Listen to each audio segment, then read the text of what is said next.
एक कदम आत्मनिर्भर भारत की ओर।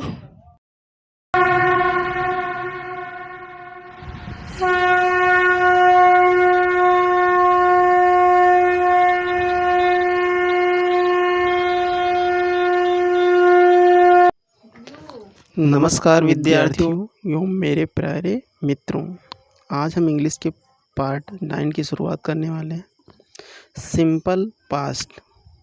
सिंपल पास्ट टेंस की जो पहचान होती है वो था, थे, थी होती है। अर्थात वाक्य के लास्ट में था, थी, थे आएगा। जैसे वह कलम थी, राम मंदिर था, वह राज्य अमेरिका था। रूल फर्स्ट है, एक वचनकर्ता के साथ वाज लगाएंगे तो वाज का प्रयोग करेंगे जो एक वचनकर्ता है। जैसे ही, सी, इट, ये सारे वचनकर्ताओं के साथ हम वाज का प्रयोग करेंगे वर्ब के रूप में। सेकेंड रूल है, बहुवचनकर्ता के साथ वेयर का प्रयोग करेंगे। वेयर बहुवचनकर्ता जैसे यू के साथ, दे, बाकी सारी जो जितने बहुवचनकर्ता होंगे उनके साथ वर्ब के रूप में वेयर का प्रयोग करेंगे। वेयर का प्रयोग के साथ साथ हमें ध्यान रखना है फर्स्ट फॉर्म वर्ब की लगाएंगे। आगे हम देखते हैं एग्जाम्पल। पहला एग्जाम्पल है, वह कलम थी। वह जो है करता है, काम कर रहा है वह। थी जो है वर्ब है और कलम जो है ऑब्जेक्ट है। आगे देखते हैं, राम भगवान थे। राम करता है क्योंकि राम काम कर रहे हैं। थे वर्ब है, भगवान ऑब्जेक्ट है, तो राम वाज गॉड, राम भगवान थे। ये सब जानवर थे। These where animal. दीज मतलब ये सब, फिर वर्ब का प्रयोग करेंगे वेयर, बहुवचन के साथ वेयर का प्रयोग करते हैं। एनिमल मतलब जानवर। क्या था? जानवर, इसलिए क्या लगाने से हमें ऑब्जेक्ट मिलता है। वे सब चालाक थे। Those where clever. वे सब, दोज मतलब वे सब करता है, फिर वर्ब का प्रयोग करेंगे वेयर, बहुवचन के साथ वर्ब का प्रयोग करते हैं वेयर का, और क्लेवर मतलब चालाक। वर्ब हमेशा ऑब्जेक्ट ढूंढते समय हम ध्यान रखते हैं क्या किसे, तो क्या थे, चालाक थे, इसलिए क्लेवर को हम ऑब्जेक्ट बोलेंगे, मतलब कर्म। आगे एग्जाम्पल देखते हैं। राज एक राजा था। राज एक राजा था, तो राज वाज अ किंग।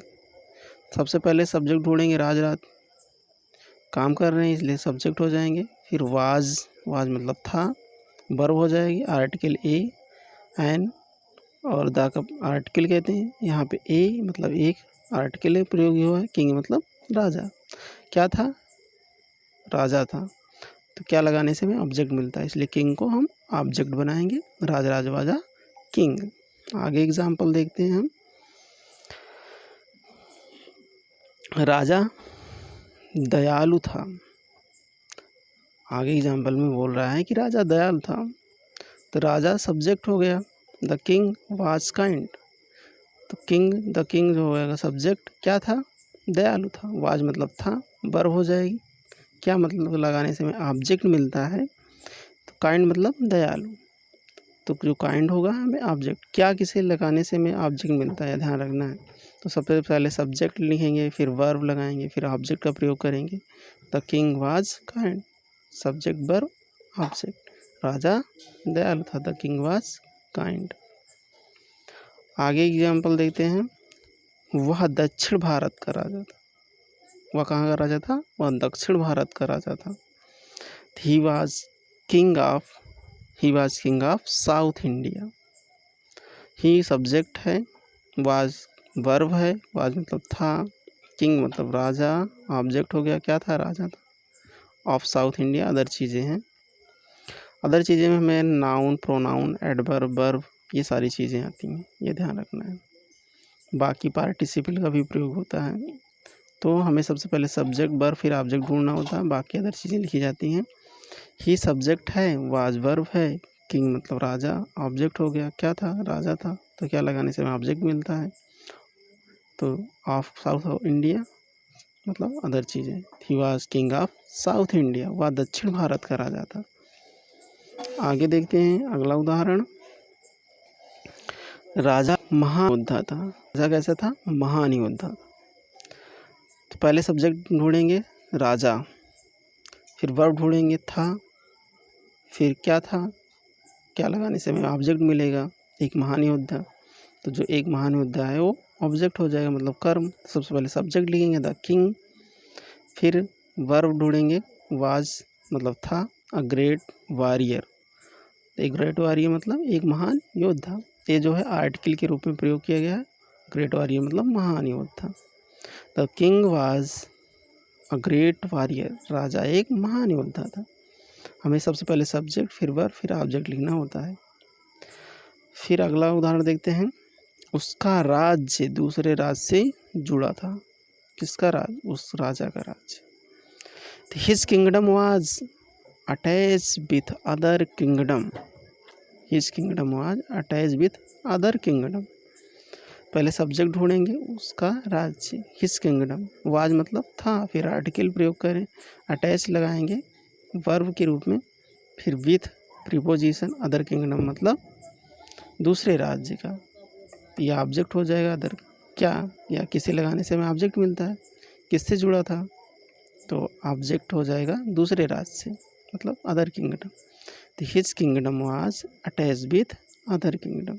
पहले सब्जेक्ट, फिर वर्ब, फिर ऑब्जेक्ट का प्रयोग करेंगे। फिर अगला उदाहरण देखते हैं। दोनों राज्यों में दोस्ती थी। दोनों राज्यों में दोस्ती थी। Both kingdom were in friendship. Both kingdom were in friendship. Both मतलब दोनों, राज्यों, राज्यों की मीनिंग हो जाएगी किंगडम। तो बोथ किंगडम मतलब दोनों राज्य, सब्जेक्ट बनाएंगे। वेयर मतलब थी, इन फ्रेंडशिप मतलब मित्रता, दोस्ती। तो फ्रेंडशिप ऑब्जेक्ट होगा। क्या किसे लगाने से हमें ऑब्जेक्ट मिलता है, किससे थी, क्या थी, दोस्ती थी, इसलिए ऑब्जेक्ट फ्रेंडशिप बनेगा। इन प्रीपोजिशन के रूप में प्रयोग हो, वेयर वर्ब के रूप में। अब बोथ किंगडम मतलब दोनों राज्य, सब्जेक्ट के रूप में प्रयोग हुए। तो both kingdom were in friendship हो जाएगा, दोनों राज्यों में दोस्ती थी, फ्रेंडशिप थी, मित्रता थी। अगला फिर आगे देखते हैं। हमें ध्यान रखना है कि सबसे पहले अनुवाद करते समय सब्जेक्ट ढूंढना होता है, फिर वर्ब लगानी होती है, फिर ऑब्जेक्ट, फिर अदर चीज़ों का प्रयोग हम करते हैं। इसलिए बोथ किंगडम वेयर फ्रेंडशिप में बोथ किंगडम दोनों राज्य सब्जेक्ट हो जाएंगे, वेयर वर्ब के रूप में, फिर इन प्रीपोजिशन, फ्रेंडशिप मतलब दोस्ती, मित्रता। ये ध्यान रखना। हम आगे लेक्चर में पढ़ाएंगे नॉन प्रोनाउन, तो अलग बात है, ये भी पहले टेंस पढ़ा रहे हैं। Thanks for watching this video. Share, subscribe, like और कमेंट ज़रूर करिएगा। थैंक यू, धन्यवाद। ओके।